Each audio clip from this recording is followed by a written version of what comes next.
Choose any woman, Elder Thorn commanded, his raspy voice echoing off the vaulted marble ceiling of the high hall. Any woman of noble blood, Cassian. The pact needs a Luna, and our fractured borders require a treaty. Pick one, and let us be done with this charade. Alpha King Cassian stared at the glittering, perfumed line of high-born daughters. He despised them all. He despised the council even more. Before Cassian could utter a word of refusal, a low, thunderous growl shattered the heavy silence. Ghost, his massive, battle-scarred warhound, a beast that tolerated absolutely no one but the king, broke rank. Ghost didn't approach the velvet-clad ladies. He stalked past them, nose to the cold floor, until he stopped in the shadows at the absolute edge of the hall. With a heavy huff, the terrifying canine dropped his massive head into the lap of a trembling servant girl clutching an empty silver tray. The grand hall of the Obsidian Keep was a masterpiece of intimidation. High, arched windows let in the pale moonlight, casting long, knife-like shadows across the polished black stone floor. Tonight, the air was suffocatingly thick. It smelled of expensive floral perfumes, nervous sweat, and the sharp, metallic tang of political desperation. Cassian sat on the elevated throne, his posture deceptively relaxed. To the untrained eye, the Alpha King looked bored. His dark eyes lazily scanned the 20 young women presented before him. They were the daughters of the most powerful alphas in the territory. Draped in silks and rare jewels, their necks bared in a display of submission that turned Cassian's stomach. They were terrified of him, yet desperate for the crown. Beside Cassian sat Ghost. The warhound was an Irish wolfhound mix, standing nearly 3 feet at the shoulder, with a coat the color of storm clouds and a face marred by a jagged scar from the northern rebellions. Ghost was not a pet. He was a soldier. He hated crowds, hated sudden movements, and notoriously hated the cloying scent of the nobility. "We are waiting, my king," Elder Thorn pressed, stepping forward. The old wolf's eyes gleamed with thinly veiled ambition. "Lady Alara of the River Pack brings a dowry of 300 acres. Lady Vivian of the Summit Pack offers undisputed access to the iron mines. The choice is yours, but a choice must be made tonight." Cassian's jaw tightened.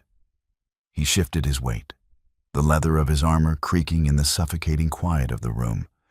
He had spent the last 5 years bleeding in the mud to secure these borders, and now they wanted to cage him with a marriage certificate.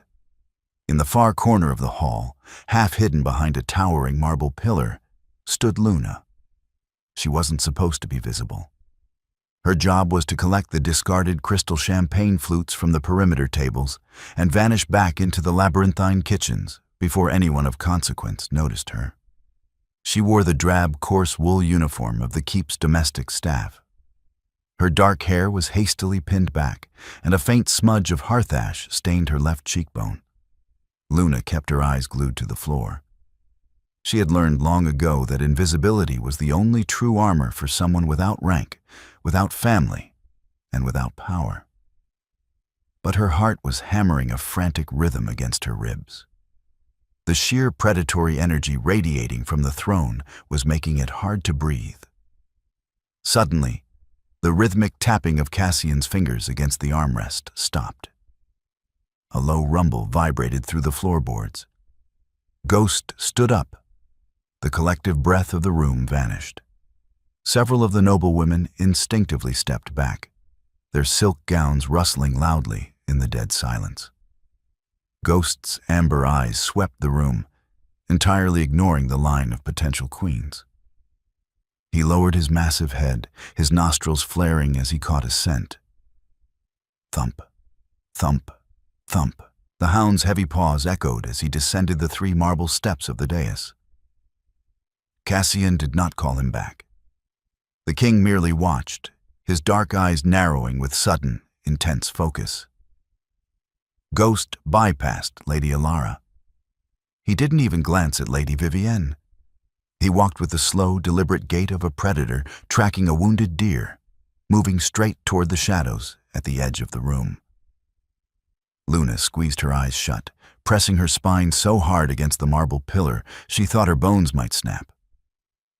Please, she prayed to whatever goddess was listening. Please just walk past.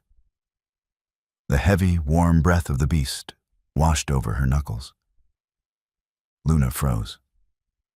The empty silver tray in her hands rattled against her trembling thighs. She slowly opened her eyes and looked down. Ghost, the terrifying beast who had ripped the throats from enemy generals, was sitting squarely in front of her. He looked up at her with intelligent, amber eyes. Then, with a soft whine that echoed like a gunshot in the silent hall, the massive hound rested his heavy, scarred chin directly onto her rough, ash-stained hands. Someone in the center of the hall dropped a glass. It shattered, the sound ringing out like a death knell. Luna's breath hitched in her throat. She stared at the hound, then slowly, agonizingly, lifted her gaze past the beast, across the vast expanse of the black marble floor, straight to the throne. Alpha King Cassian was looking directly at her. And for the first time all evening, the king did not look bored. "Get that beast away from the servant!" Elder Thorne's voice cracked like a whip, shattering the fragile, suspended animation of the hall. His face had mottled into a furious, bruised plum color. "Guards, remove the hound and throw that girl in the dungeons for disrupting the ceremony." Two heavily armored guards at the perimeter stepped forward, their hands resting on the hilts of their swords. "Take one more step." Cassian's voice rang out, quiet but carrying a lethal, vibrating undertone, "and you will leave this hall without your heads." The guards froze instantly, their eyes wide, boots glued to the floor. Cassian stood slowly. He was a towering figure, broad-shouldered and lean, moving with the fluid, coiled grace of a snake ready to strike. He didn't look at Thorne. He didn't look at the outraged, humiliated noblewomen. He only looked at the girl pinned against the pillar. Luna felt the blood drain from her face. She tried to pull her hands back, to drop the tray, to run. But Ghost whined sharply and pressed his heavy chin harder against her wrists, pinning her in place. The hound was deliberately keeping her there. "Cassian, this is a mockery," Thorne sputtered, stepping into the king's path as Cassian descended the dais. "The hound is confused. The girl reeks of the kitchens, of cooked meat. She is distracting him. You cannot possibly entertain this." "Ghost is never confused," Cassian interrupted softly, finally turning his dark, fathomless gaze onto the elder.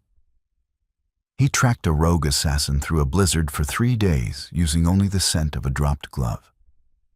He is not distracted by kitchen grease." Cassian stepped around the sputtering elder and began the long walk across the floor. The crowd parted for him as if repelled by a magnetic force. As the Alpha King drew closer, Luna's survival instinct screamed at her to drop to her knees and bare her neck. It was the law. It was instinct. Yet her knees remained locked. Her hands, still trapped beneath the hound's jaw, were trembling violently. But her chin remained level. She stared at the king's chest, unable to meet his eyes, focusing on the intricate silver embroidery on his dark leather tunic. Cassian stopped 2 feet away from her. Up close, the sheer physical presence of the man was overwhelming. He smelled of pine, cold air, and something dangerously electric. He looked down at Ghost. The hound wagged his tail once, a slow, sweeping thump against the marble floor, and looked from the girl to the king. "He's never done that," Cassian murmured, his voice pitched so low only Luna could hear it. Luna swallowed hard, her throat sand dry. I don't have food on me, sire. I swear, I was only collecting glasses." Her voice was a raspy whisper, rusty from disuse. Cassian tilted his head, studying her face. He noted the coarse wool of her dress, the frayed edges of her collar, the ash on her cheek. But his gaze lingered on her eyes. They were a startling, clear gray, like the sky just before a heavy snowfall. And despite the terror vibrating through her small frame, she wasn't crying. She wasn't pleading. "What is your name?" Cassian asked. "Luna, my king," she breathed. A heavy, absolute silence fell over the immediate area. Luna, the title they were trying to force upon him, given as a name to the lowest servant in his keep. The irony tasted like ash. "Sire!" Elder Thorn had followed him, his voice shaking with indignant rage. "The council demands a choice. The packs are waiting for an alliance." Cassian didn't break eye contact with the servant girl. He saw the way her jaw tightened at Thorn's words. He saw the faint, barely visible white scar that peeked out from the collar of her coarse dress. There was a story there. Ghost smelled it, and Cassian suddenly wanted to know it. "The council told me to choose any woman," Cassian said, his voice carrying effortlessly across the dead silent hall. "Those were your exact words, Thorn." "Any woman," Thorn gasped. "You cannot be serious. She is a nameless rat. She has no bloodline, no dowry, no power." "She has my hound's approval," Cassian replied coldly, finally turning to face the elder. "Which is a damn sight more than any of you have." Cassian reached out. Luna flinched, bracing for a strike. Instead, his large, calloused hand wrapped gently but firmly around her wrist, lifting her hand away from the dog. Ghost immediately stood up and leaned his heavy side against her leg, a clear, physical barrier against anyone else. "The ceremony is over," Cassian declared to the stunned room. He looked down at the wide-eyed servant girl. "Come with me." They bypassed the kitchens entirely. Cassian led her through a set of heavy oak doors that Luna had spent her entire life scrubbing the hinges of, but had never once stepped through. They entered the royal wing. The stone floors here were covered in plush, crimson carpets that swallowed the sound of their footsteps. The air smelled of beeswax and expensive hearthwood. Luna's mind was entirely blank. The shock was so profound it had anesthetized her terror, leaving only a hollow, ringing sensation in her ears. Ghost walked closely at her side, his shoulder occasionally bumping her thigh, keeping her moving forward. Cassian didn't say a word until he pushed open a set of double doors leading into a massive, opulent bedchamber. He gestured for her to enter. Luna stepped inside, clutching her empty silver tray to her chest like a shield.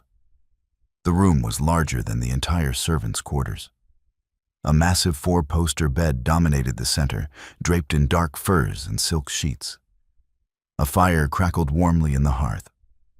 Cassian stepped in behind her and closed the doors. The heavy click of the lock sounded like a prison door slamming shut. Luna instantly retreated, backing up until her shoulders hit the cold stone of the fireplace mantel.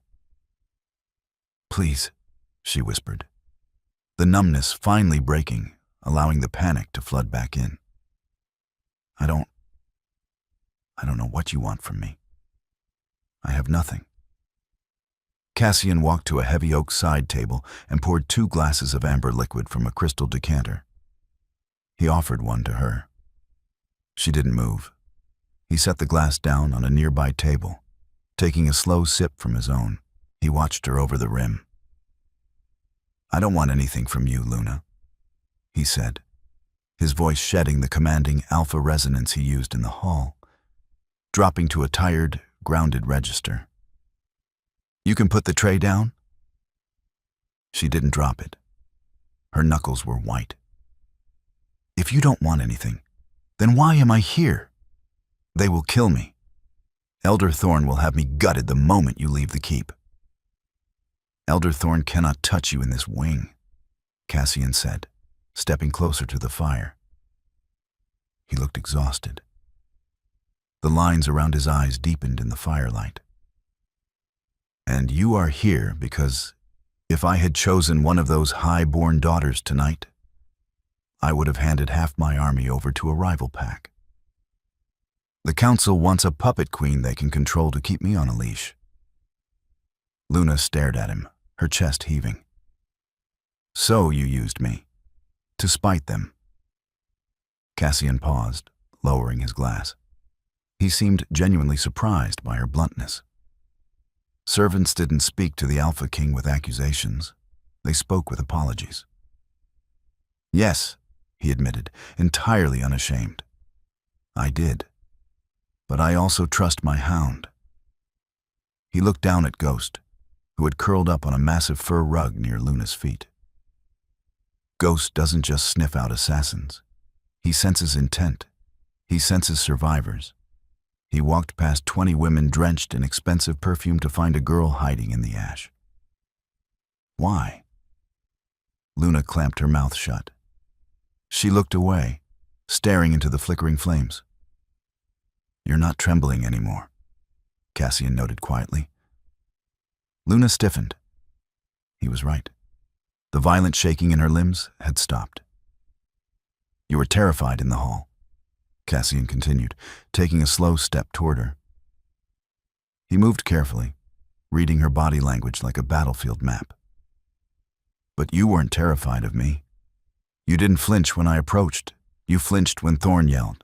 You were terrified of being seen." Luna's grip on the tray tightened so hard her fingers ached. "I am a servant. Being seen means being punished. Don't lie to me," Cassian murmured. He was close enough now that she could feel the heat radiating from him. He reached out and gently took the silver tray from her rigid fingers, setting it aside. "You have the posture of someone who has been beaten, but the eyes of someone who fought back. Where did you get the scar on your collarbone?" Luna slapped her hand over her throat, her eyes flashing with sudden, defensive fire. It was the first time she had looked directly into his eyes since they entered the room. "I fell," she lied smoothly. Cassian stared at her, the corner of his mouth twitching upward in a dark, humorless smile. It was a terrible lie, and they both knew it. "You're going to sleep here tonight," Cassian said, stepping back and breaking the intense proximity. "In the bed. I will take the couch in the study next door. Tomorrow, the council will demand an audience. They will try to tear you apart with words. They will try to prove you are unfit, weak, and unworthy of the title." He turned and walked toward the heavy adjoining doors of the study. He paused, his hand on the brass handle, and looked back at her over his shoulder. "Prove my hound right, Luna. Survive them." Luna did not sleep. She spent the entire night sitting rigidly in the center of the massive, silk-draped bed, her knees pulled tight to her chest. The fire in the hearth slowly burned down to glowing amber embers, casting long, shifting shadows across the opulent room. Ghost never left her side. The massive warhound had curled into a heavy, breathing barricade at the foot of the bed, his ears twitching at every distant sound in the keep. His presence was the only thing keeping Luna's racing heart from shattering her ribs. When the first pale light of dawn crept through the heavy velvet curtains, a sharp knock shattered the silence. Luna flinched. Before she could move, the double doors clicked open. A procession of 4 senior maids entered, carrying a heavy brass bathtub, buckets of steaming water, and an assortment of garments draped over their arms. Leading them was Mrs. Gable, the keep's head housekeeper, a woman whose heavy, calloused hands had boxed Luna's ears more times than she could count. Mrs. Gable stopped dead in her tracks, when she saw Luna sitting on the king's bed. The older woman's face drained of color, her eyes wide with a mixture of absolute shock and deep-seated terror. No one spoke. The silence in the room was heavier than the iron buckets the maids were carrying. "Put it down," Luna said. Her voice was raspy, entirely devoid of the meek, trembling tone she had used for years. It shocked even her. The maids scrambled to set the tub down, pouring the steaming water with shaking hands. They didn't dare look at her. They kept their eyes fixed on the floor, terrified of the massive hound that had risen to a sitting position, watching their every move with predatory focus. "The king requests you join him in the corridor in 1 hour," Mrs. Gable choked out, staring at a spot on the wall slightly above Luna's head. She gestured to a dress a younger maid was holding. It was a suffocatingly bright, peach-colored silk gown, dripping with excessive lace and heavy pearls. It was the kind of dress a noblewoman wore to look harmless, delicate, and entirely decorative. It was a cage made of thread. Luna looked at the dress, then at Mrs. Gable. "I am not wearing that." Mrs. Gable blinked, her strict composure fracturing. "It was selected by Elder Thorne's wife. It is the customary attire for a prospective." "I said no," Luna interrupted, her voice dropping a fraction of an inch, taking on a cold, flat edge she didn't know she possessed. Ghost let out a soft, low rumble in the back of his throat. The maids collectively took a step back. Luna slid off the bed. Her bare feet hit the thick crimson carpet. She walked past the trembling women and opened the king's massive oak wardrobe. It was filled with Cassian's dark, severe clothing. Tucked in the very back, almost forgotten, was a woman's riding habit. It was charcoal gray, made of thick, durable wool, with leather reinforcements at the elbows and a high, stiff collar. It had likely belonged to Cassian's mother, the late queen, a woman known more for her prowess in the saddle than her patience for court politics. Luna pulled it out. "I will wear this. Leave the room." 30 minutes later, the heavy doors of the bedchamber opened. Cassian was waiting in the corridor, leaning against the stone wall. He wore his formal alpha regalia, a dark, perfectly tailored coat with silver pauldrons that broadened his already imposing shoulders. He looked like a man preparing to walk onto a battlefield, not a council meeting. He turned his head as the door clicked shut. His dark eyes swept over her, taking in the severe lines of the charcoal riding habit. The dark fabric made her pale skin look almost luminous, and the high collar perfectly concealed the white scar on her neck. She had braided her dark hair tightly against her scalp, offering no loose strands to be grabbed. She looked stripped down, sharp and intensely pragmatic. A faint, dangerous glint of approval flashed in Cassian's eyes. "Thorne's wife sent a peach gown. Why aren't you wearing it?" "Because peach is the color of bruised fruit," Luna replied evenly, forcing herself to meet his gaze. "And I have no intention of looking bruised for your counsel." Cassian's jaw twitched. For a fraction of a second, the Alpha King looked like he wanted to smile. "Ghost," he commanded softly. The hound materialized from the shadows, falling perfectly into step on Luna's left side. "Stay close to me," Cassian said, his voice dropping to a low, commanding register that sent a shiver down her spine. "They will try to trap you with words. Let them speak. The more they talk, the more of their own throats they expose." He didn't offer her his arm. A king did not escort a servant. But as they walked down the long, echoing corridors toward the council chamber, Cassian deliberately matched his long strides to her shorter ones, ensuring she was never more than an inch behind his shoulder. They were going to war. The council chamber was a circular room built of ancient, blood-dark mahogany. 7 large high-backed chairs were arranged in a semicircle, occupied by the 7 elders of the pack. They looked like vultures perched on a cliff edge, their eyes sharp, hungry, and fixed entirely on the door. When Cassian entered, the elders stood. It was a mandatory show of respect, but the air in the room was thick with insubordination. When Luna stepped through the threshold behind him, a collective, sharp intake of breath hissed through the chamber. Elder Thorn's face immediately contorted into a mask of pure, unfiltered disgust. Cassian walked to the center of the room and took his seat at the head of the heavy wooden table. There was no chair for Luna. It was a deliberate, calculated slight, meant to force her to stand before them like a prisoner awaiting sentencing. Before Thorn could speak, Cassian reached out, grabbed the heavy oak chair to his right, and dragged it across the floor with a loud, violent screech of wood against stone. He positioned it directly beside his own. "Sit," Cassian commanded. Luna sat. She kept her spine rigidly straight, resting her hands in her lap to hide the slight tremor in her fingers. Ghost immediately curled around her boots, his massive weight a grounding anchor in the hostile room. "Alpha King," Elder Thorn began, his voice dripping with false diplomacy. "We convened this morning hoping that the theatrics of last night had passed. The pack is in a fragile state. The Summit Pack is demanding an answer regarding Lady Vivian. We cannot afford to insult them over a momentary lapse in judgment."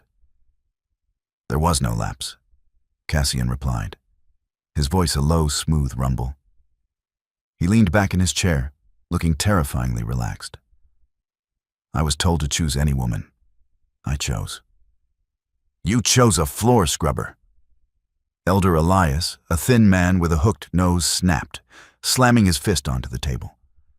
"A girl with no scent of a pack, no lineage. She has no family, no history, no bloodline to speak of. She is a void, Cassian. A Luna must be the heart of the pack. She must bleed for her people. What does this girl know of our traditions?"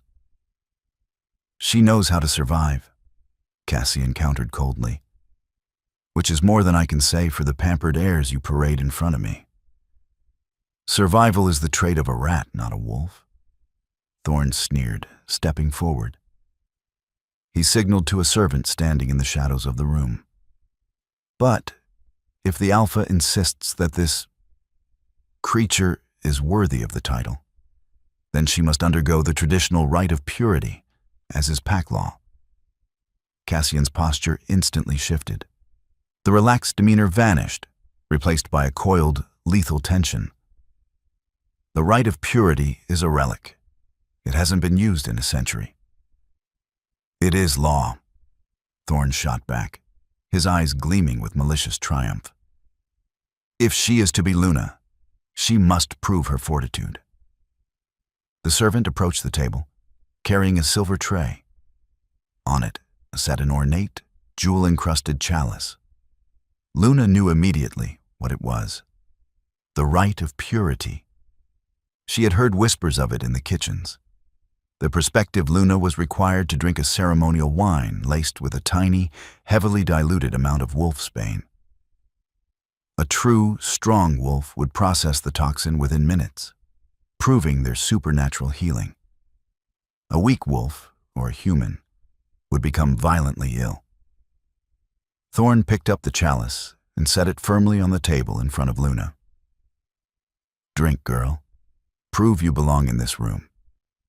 Cassian's hand shot out, his fingers hovering just an inch from the chalice. "Thorn, if you have poisoned my—" "I will take it," Luna interrupted. Cassian's head snapped toward her, his dark eyes wide with warning. "No," his gaze screamed. But Luna was already reaching for the chalice. Her hands were perfectly steady. She wrapped her fingers around the cool metal and lifted it toward her face. She didn't look at the king. She looked dead into Elder Thorn's eyes.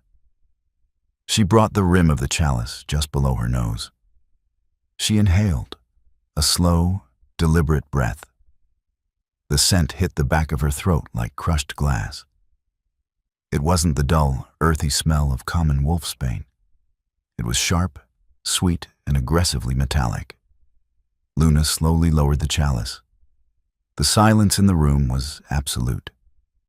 "Alpine strain," Luna said, her voice echoing clearly off the mahogany walls. "Harvested late in the season, likely after the first frost, which doubles its toxicity.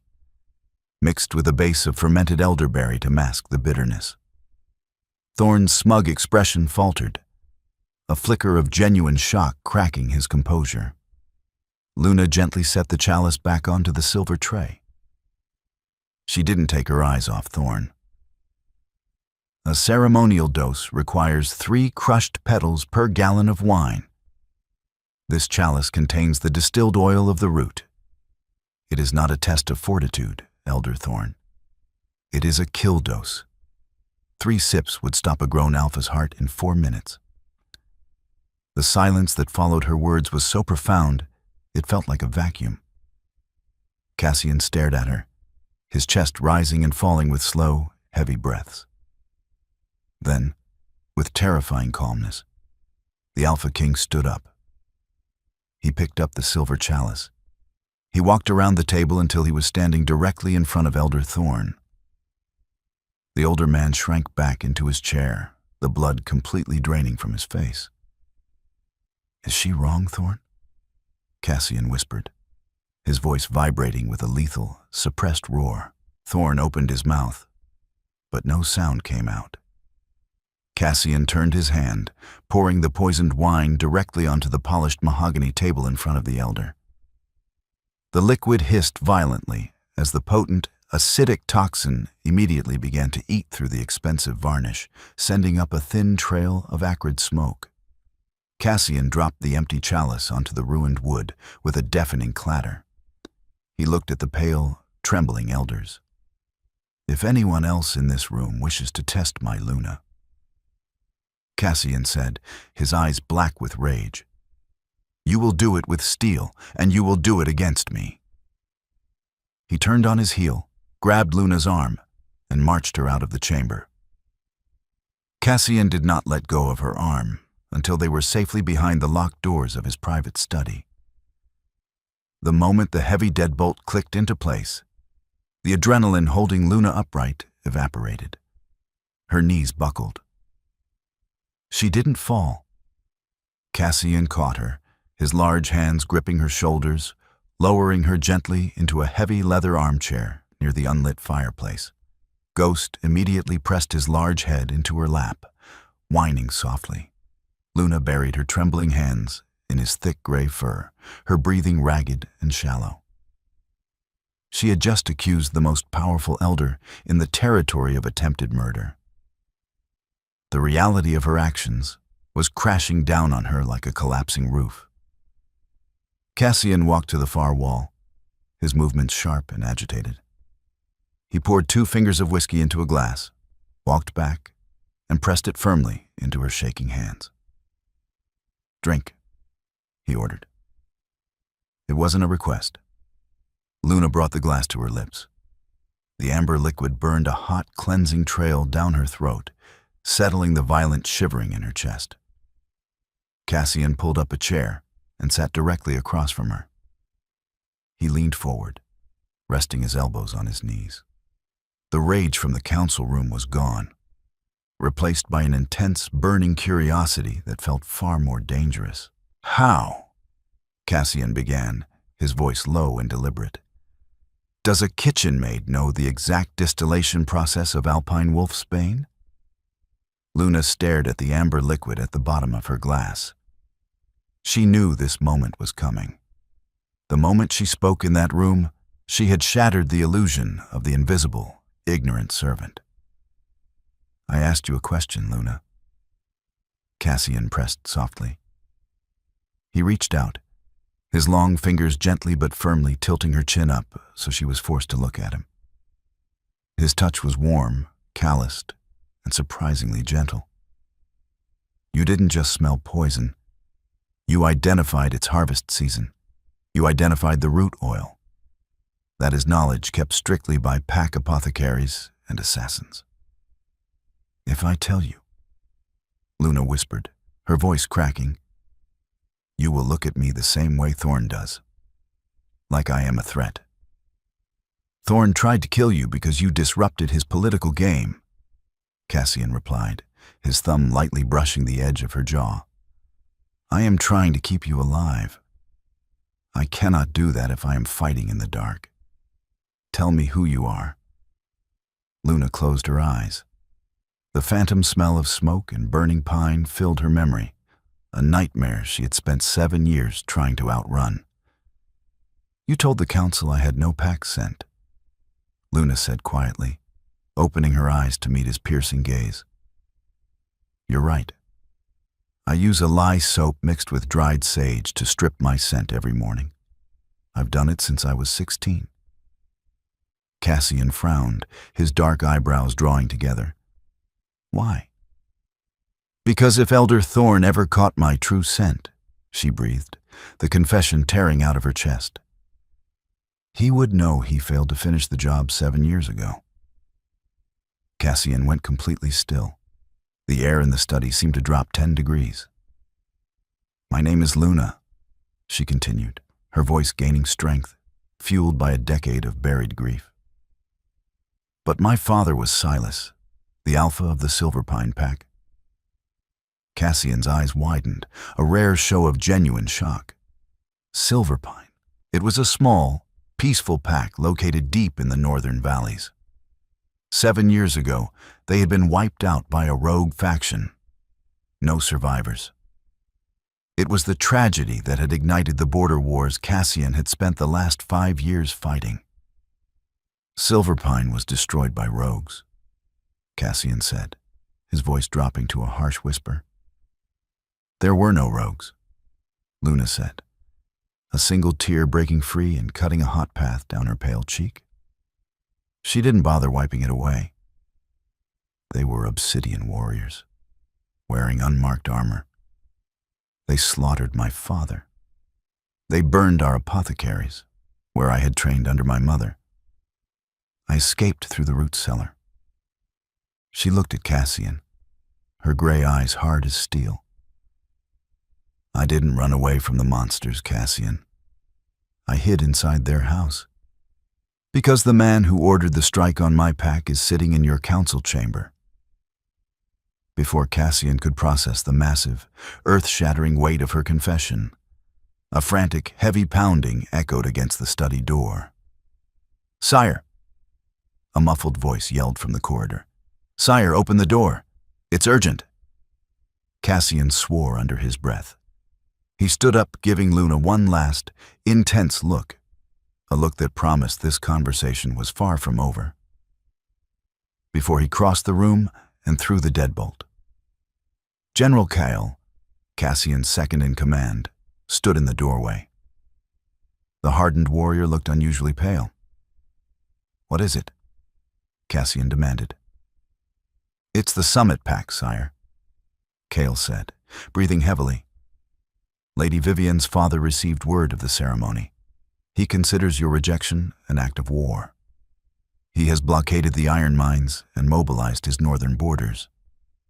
Kale swallowed hard, glancing nervously past Cassian to where Luna sat by the fireplace. He says he will not stand down. Kale finished grimly. Unless you hand over the servant girl to face summit justice for insulting their bloodline. Cassian stared at General Kale through the narrow crack of the study door. The air in the corridor felt heavy, thick with the impending threat of a two-front war. The Summit Pack was the largest military force in the Northern Territories. Their iron mines supplied half the region's weapons. A blockade was a death sentence for their economy. A mobilization was a promise of slaughter. Tell the Summit envoy to hold his position at the border, Cassian said, his voice deadly calm, devoid of the panic Kale clearly expected. Tell him that if Lady Vivian's father wishes to declare war over a bruised ego, he will find my armies ready to meet him at the Valley Pass. Cale's eyes widened. "Sire, with respect, over a servant? We are already fractured. The Council will not support a war against Summit. They will demand we hand the girl over. The Council does not command my armies, Cale. I do." Cassian's jaw set into a rigid, unforgiving line. "Mobilize the vanguard. Double the watch on the northern perimeter. And Cale?" "Yes, sire." "Do not let Elder Thorn leave the keep. Post your most trusted men at the gates. No one goes in or out without my explicit seal." Cale hesitated, glancing nervously at the doorframe. But the terrifying absolute authority radiating from his king silenced any further objections. He pounded his fist over his heart in a sharp salute and vanished down the corridor.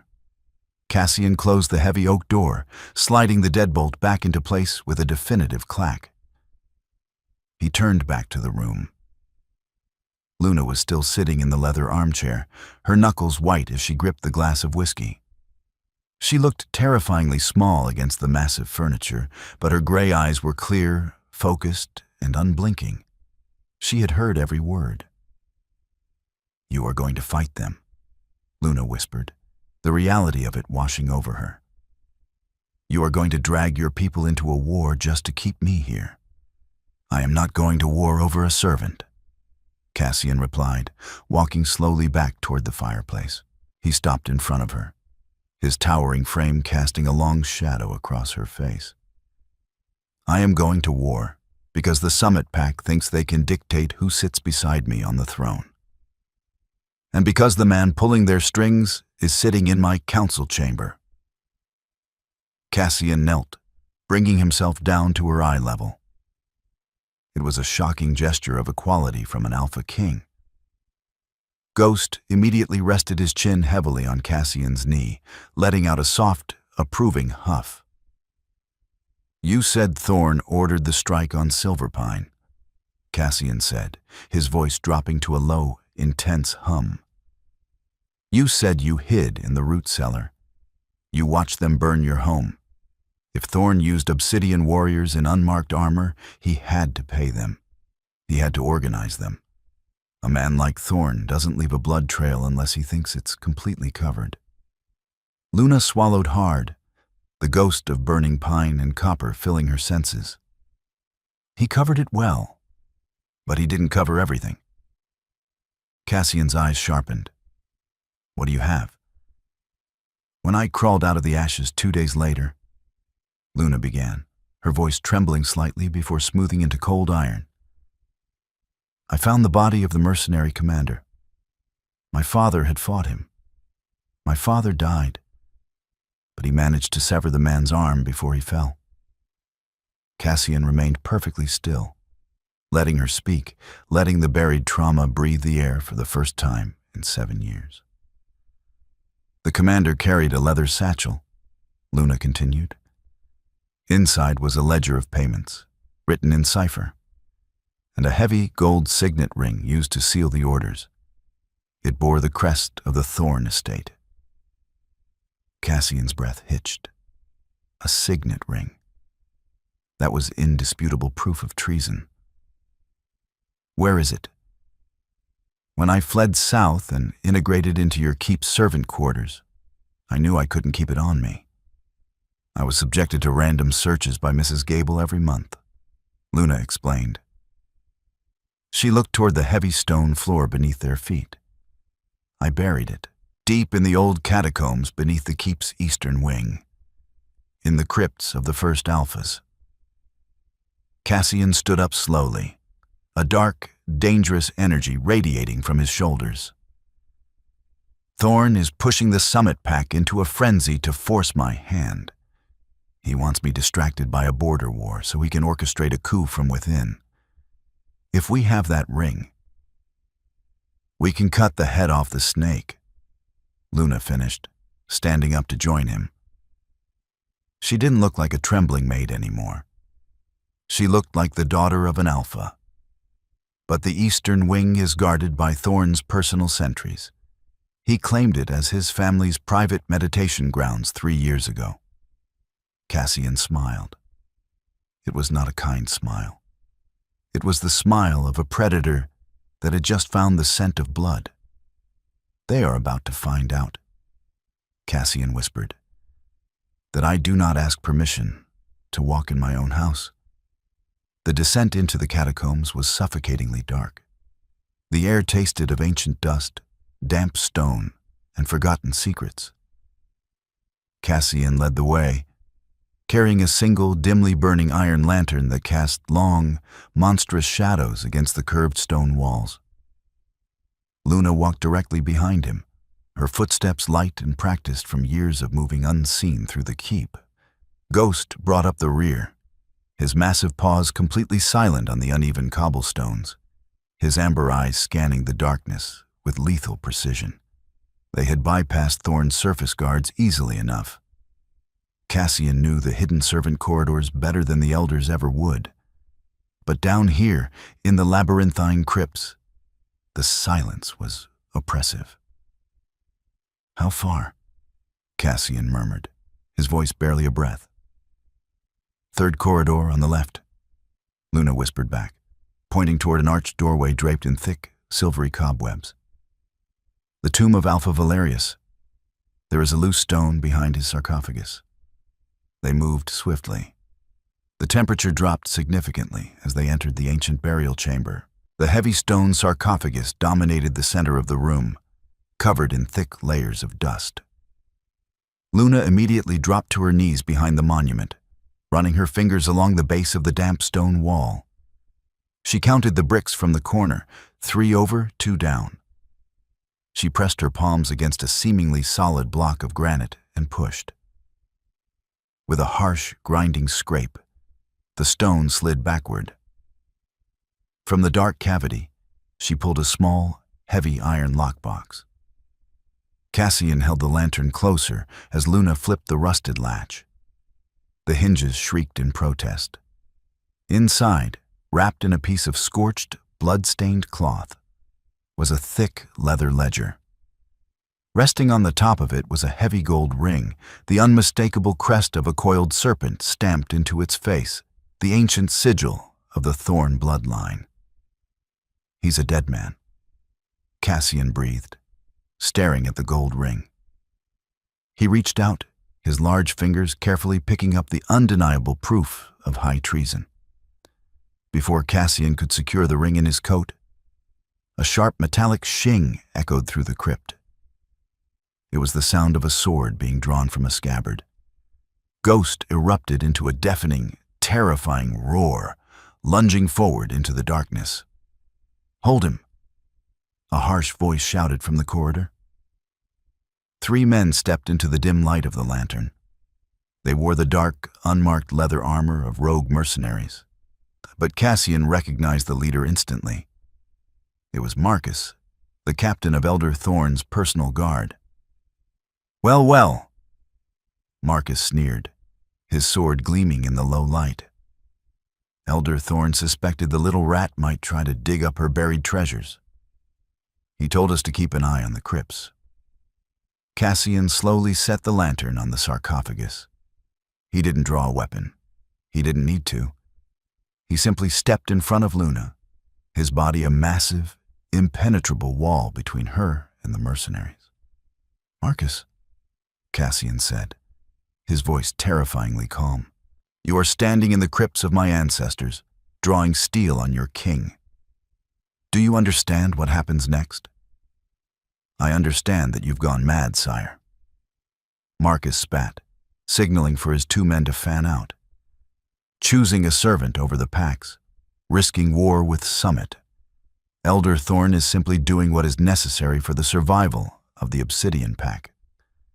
"We will tell the council you were ambushed by rogues in the dark." Marcus lunged. He never made it halfway across the room. Ghost hit the captain like a freight train of muscle and teeth.